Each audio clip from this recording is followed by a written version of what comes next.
The Columbia Broadcasting System and its affiliated stations present Orson Welles and the Mercury Theater on the Air in The War of the Worlds by H.G. Wells. We know now that in the early years of the 20th century, this world was being watched closely by intelligences greater than man's.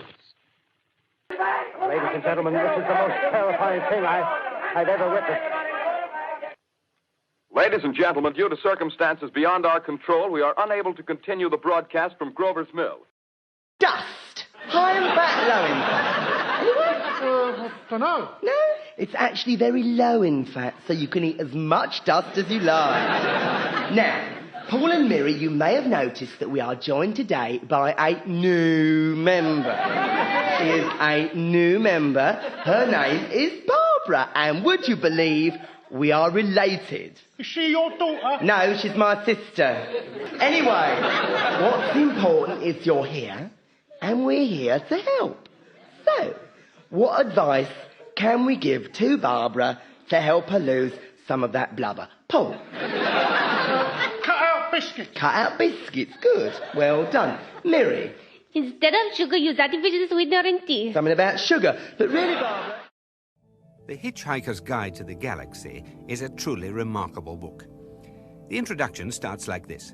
Space, it says, is big, really big. You just won't believe how vastly, hugely, mind-bogglingly big it is. I mean, you may think it's a long way down the street to the chemist, but that's just peanuts to space. Listen. And so on.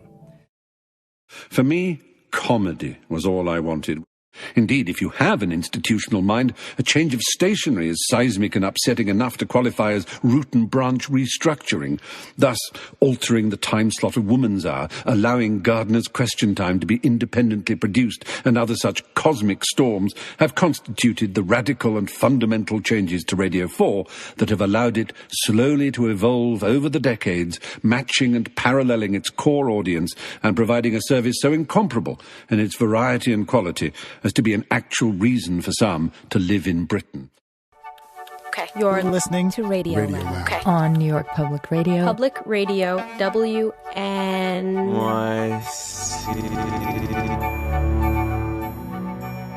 I'm an occasional listener to the show. I enjoy it. I admire it.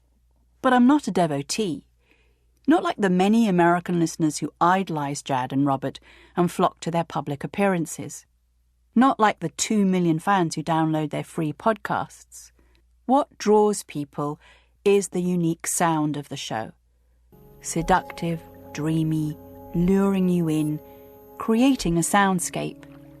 It's also typical of them, but even though the scientist says fireflies are silent, you can hear little sounds like electrical impulses, sounds composed by Jad Abumrad, who likes to score his shows like art movies. This is your captain speaking. For those of you concerned about flying, don't worry. Statistically, you are much more likely to be involved in a car accident than a plane crash, and that's definitely true. I mean, I've crashed my car loads of times. Oh my God, we made it! This is beautiful! Oh my God! Top of the world! Top of the world! Oh, it's worth it, isn't it? Such a good idea of yours. It's so worth it for the view. Look at that. I know, I've just forgotten everything that's been going on. I know. It's much better, the fresh air. It just feels like a million miles away, You doesn't can see for miles. Where's the car parked? What direction? Hang on, pass me the binoculars. Let's see if I can find it. Hang on, there it is. See forever. Bloody hell. What? Oh no. What? Oh no, it can't be. How did he find us? Oh. Oh, Gary Lineker's pissing on our car. Are you sure it's him? Of course it's him. I know that silver-tongued, smooth, jugged pundit anywhere. How has he found us? He's always one step ahead. Always, wherever we go, Lineker's... Lineker, why, Lineker? Why us? Don't you leave us be? Lineker, he can't hear us. It's our car. It's our car, Lineker. Why do you piss on your own car? This is your captain speaking. Anyone wondering what Rio de Janeiro is going to be like, I can assure you that it is a blast. Last week I was so drunk on the way back, I puked into my co-pilot's hat and blacked out. But just to let you know, my next thought is this. Kathy, I have something to say. So do I. Let me speak first. Oh, OK. It's over. I'm sorry. I'm seeing someone else. It's Fiona. Hi, Hi, Barney. Oh, hi, Fiona. It's been going on for some time. I'm sorry to hurt you like this. No, that's okay. These things happen. And we both want you to know that if any time you fancy watching, it's totally cool with us. Great, thanks. In fact, if you ever want to join in, it's also totally cool. Cracking. See you later, then. And my next thought is this. Kathy, I have something to say. So do I. Let me speak first. OK. I'm not Kathy. I'm... Buzzard Flixen from the planet Centauri 453. I was sent to study human life, but now I must return home. My work is done. Ah, here's my spaceship now. It's been a pleasure, Barney. OK, and what exactly were your findings? That you were a very impressive member of the human race with a very satisfyingly sized penis. Thanks, Bazort Flixen. Safe journey home. And my next thought is this. Kathy, I have something to say. God, it's hot in here. Are you not hot? Not really, no. Oh, I'm burning up. This is weird. Oh, my God, she's spontaneously combusted. I can't spend the rest of my life hoping that my wife spontaneously combusts. Here it is, Dad. Right. How does this thing work? What's this? Some sort of knife? No, that's a small brush for cleaning a pétanque ball. Oh, right. What's this? That looks like a nozzle for squirting vanilla cream into a small choux pastry bun. What about this thing? Perhaps this can cut through the pig flesh. That's a caramel ruler. What are the Swiss thinking? I don't think that is Swiss, Dad. It's a Belgian army knife. I wanted a Swiss army knife. Surely they can't be that different. What's this thing you can pull out here? A mini... Those are a pair of folding pince-nez spectacles for reading the small print on European legislation. Oh, God. What happens if we press that? Is that the Belgian national anthem? I don't know. It's certainly boring enough. Is there nothing useful here? Let's see. An ornate chocolate whisk, a tiny map of Zeebrugge. Oh, no. Dad, I'm hungry. Oh, God. It's all right. We can do this. We just need to think like the Belgian family Robinson. The Swiss family Robinson. Oh, God, damn you, Belgium. Damn you, Dad. Belgium!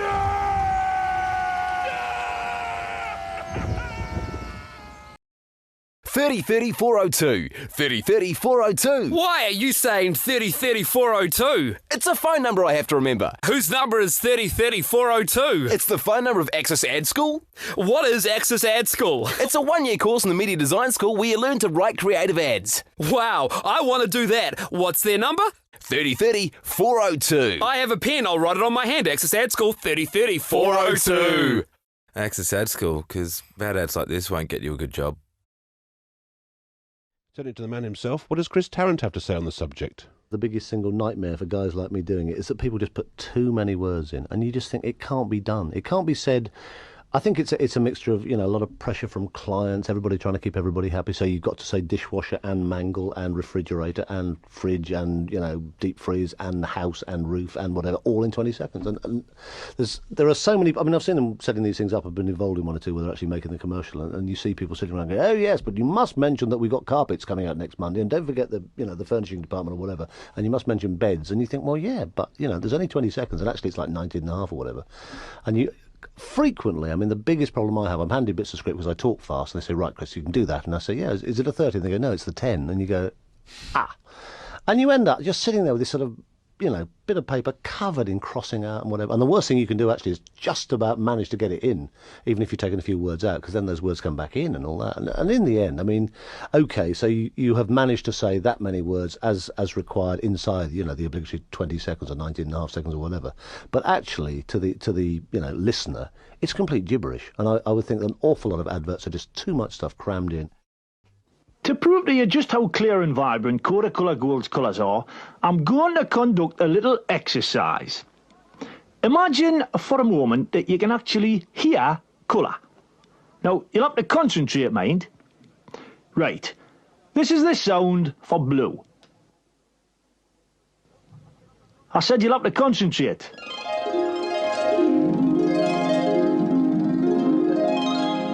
Thank you. And this is the sound for green. That's it. And now let's hear it for yellow. And finally, wait for it, lads. Red. Right. I'm now showing you a photograph of a magnificent sunset over the Grand Canyon as taken on Coca-Cola Gold.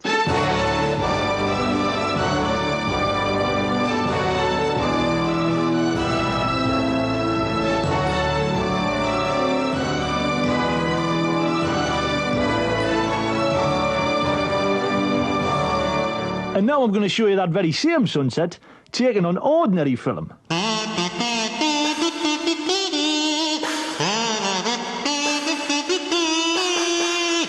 Well, I suppose it has a certain raw charm. Kodacolour Gold. For a symphony of colour, we have the clicknology. DB Draft. It's the drop that's more rewarding than any other beer. So in this ad, we've made DB Draft sound as good as it tastes. Pouring a jug will sound like... He's a jolly fellow. Drinking will sound like... The elephant will sound like... After a hard week at work, Pete, Jake and Ben arrived at the pub for a jug. He's a jolly fellow. They were thirsty lads. So they ordered another one. He's a jolly fellow. The tap was dry. He's a jolly fellow. The boys heard a strange noise coming from the cellar. They rushed down to find an elephant trunk deep in the last barrel. Then the people from the zoo arrived and shot it with a dart. Ow. This was an emergency. The pub was dry. Luckily, the new tanker had arrived with an escort. Hi, I'm Chantal. Not that sort of escort. Sorry. Unluckily, a rhinoceros had also escaped. He was outside looking for trouble. What are you looking at? Which meant the boys couldn't leave the pub. What a shame. He's a jolly fellow. Hi, I'm Chantal. What are you looking at? DB Draft. Sounds good. DB Draft.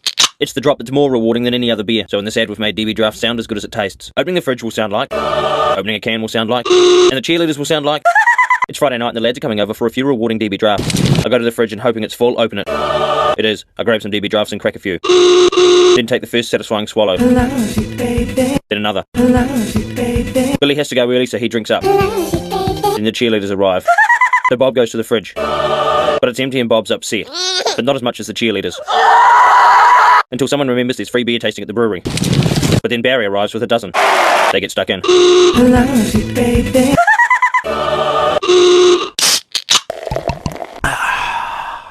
DB Draft. Sounds good.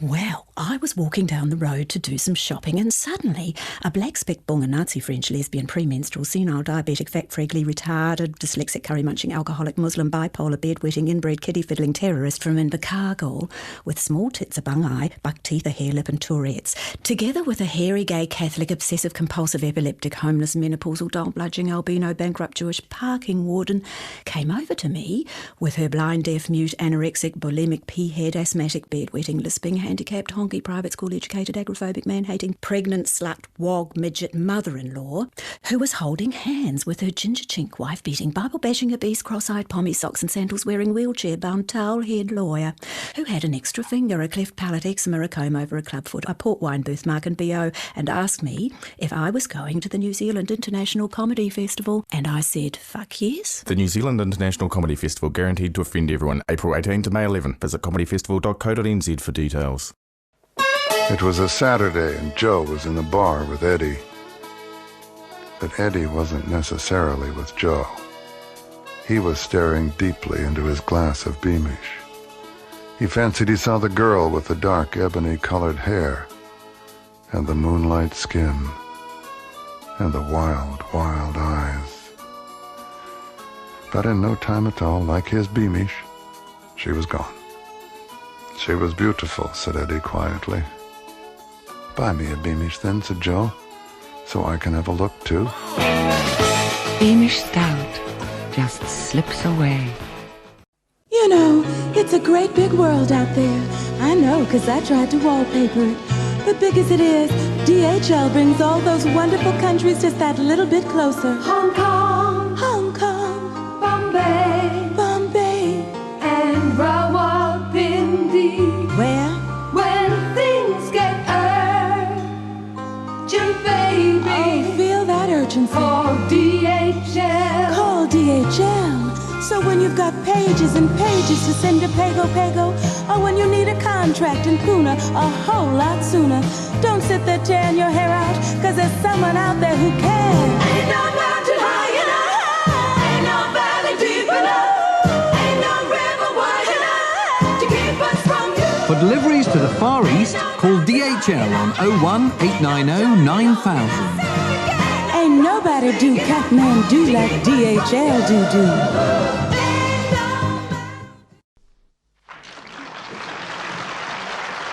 And now the final entrant in the International Festival of Mime takes the stage.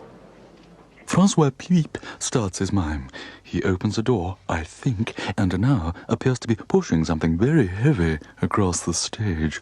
Oh no, he's having a baby. Or is he filling out a Pools coupon? Anyway, he's put it down, whatever it was, and he's shaking his head. Francois obviously not very happy. But wait, he has an idea. And it's opening a small elephant. No, it's a fridge. I think. He's taking something out and starting to drink. Looking at the way he's enjoying it, it can only be a can of Heineken. And suddenly his mime is taking shape. Brilliantly, he mimes a resplendent lady next to him. She's Princess Alice from Prestatyn, height 5'9", who has clear blue eyes and long, mousy hair. She waves her magical braided coat made in Baden, Germany, and whisks him off to a castle of the Third Gothic Revival period, circa 1309, where he is met by 62 soldiers on horseback, each dressed in the official livery of gold and black, with little blue rosettes on each lapel. And now he's finishing his mime with a little speech to the soldiers. He's miming the words, Heineken refreshes the parts other beers cannot reach. Truly remarkable, Monsieur Puip. To the best mum in the world. Dear Mum, this letter I hoped you'd never receive, because it's just a verification of that terse, black-edged card which you received some time ago. Tomorrow we go into action. No doubt lives may be lost. But if this leaves the world a slightly better place, then I'm perfectly willing to make that sacrifice. Don't get me wrong though, Mum. I'm no flag-waving patriot. No. My little world is centered around you and Dad. You are worth fighting for. And if it strengthens your security in any way, then it's worth dying for too. I want no flowers, no tears, no epitaph. Just be proud. Then I can rest in peace knowing I've done a good job. Surely there's no better way of dying. I loved you, Mum. You were the best mum in the world. Goodbye. Your son. This letter was written by a young private the night before he died in battle. At the Imperial War Museum, we don't try to glorify the war. We try to give you an idea of what it was like to be part of it. We're open 10 until 6 every day. Nearest tube is Lambeth North. The Imperial War Museum, part of your family's history.